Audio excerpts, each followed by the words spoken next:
Welcome to the deep dive. Today, we're plunging into, well, a really fascinating expansion happening in a unique creative universe. If you ever wondered how these big visionary game creators take their franchises beyond the screen, this deep dive is definitely for you. Our mission today is to really unpack the latest buzz around Hideo Kojima's Death Stranding. It's not just about the sequel game anymore, it's leaping into some totally new arenas. Okay, so let's kick things off. The big news, and this is straight from Hideo Kojima himself in an interview with Vogue Japan. A Death Stranding anime adaptation is officially happening. It's confirmed, which Yeah. is huge, right? Because this comes on top of the live action movie we already knew about, and of course, Death Stranding 2. It really shows a bigger picture. Yeah, and what's really fascinating, I think, is just Kojima's whole vision here. He's been pretty clear, saying he believes the lines between games and movies are kind of blurring. And he's obviously committed to taking this Death Stranding story way beyond just the game itself. This isn't just like adapting something. It feels more like building a whole connected universe. That blurring line, yeah, that seems key. When you hear him talk about a multi-platform universe, especially coming from Kojima, what does that immediately suggest to you about his maybe artistic philosophy long term? And how does it maybe differ from other game adaptations we've seen recently? Well, it speaks volumes, I think, about his desire for creative control, maybe.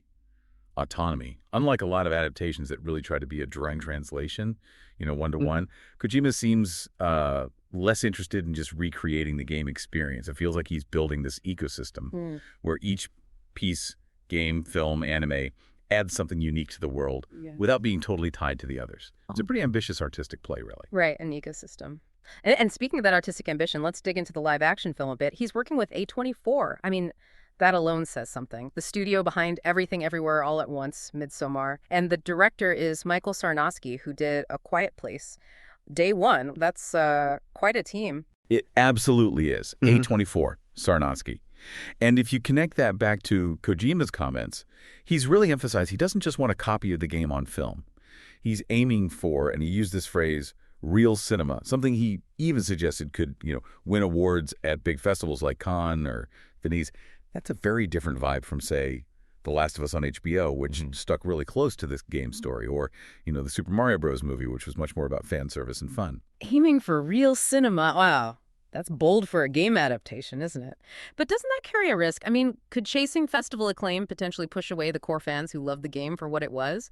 Or is this just, the natural next step for a creator like him? That's the million-dollar question, really. Yep. It's a delicate balance. Right. On one hand, yeah, partnering with A24, aiming for that real cinema prestige. It elevates how people see game adaptations, maybe legitimizes the art form. But you're right, it does risk moving away from what fans of the original game might be expecting narratively or tonally. Kojima seems to be betting that his artistic vision will connect, whether you're a gamer or just a film buff. It's like he's aiming for broader cultural impact, maybe even over strict plot faithfulness. Okay, and just circling back to the anime for a second, to be clear, he sort of hinted at it before, I think in a Variety interview in 2024, but this Vogue Japan piece is the first time he's actually officially confirmed it's in development. So with that official confirmation, alongside the film's direction, what does that suggest about where the anime might fit in this expanding universe? What could its role be? Yeah, the official confirmation is key. And given his high art ambitions for the movie, it makes you wonder about the anime, right? Mm. It could very well follow a similar path, maybe pushing artistic boundaries, exploring those really abstract themes from the game in a different visual style, or maybe it takes a different route, perhaps becomes more serialized, delves deeper into character backstories, or explores parts of the world the film won't touch. It basically gives another entry point, another way to experience the Death Stranding lore. So wrapping this up a bit, Hmm. what does all this mean for you listening? If you're a fan or just curious about where pop culture is heading, well, the Death Stranding saga is clearly growing quite dramatically. You've got the sequel game coming, continuing Sam's story. You have this ambitious live-action film aiming for serious cinema cred, and now confirmed an anime series to dive into as well. Exactly. Kojima calls this whole expansion, the game sequel, the movie, the anime, maybe more down the line, the second phase of building the Death Stranding universe. It's pretty clear he's thinking bigger than ever, creating this web of interconnected stories across different media.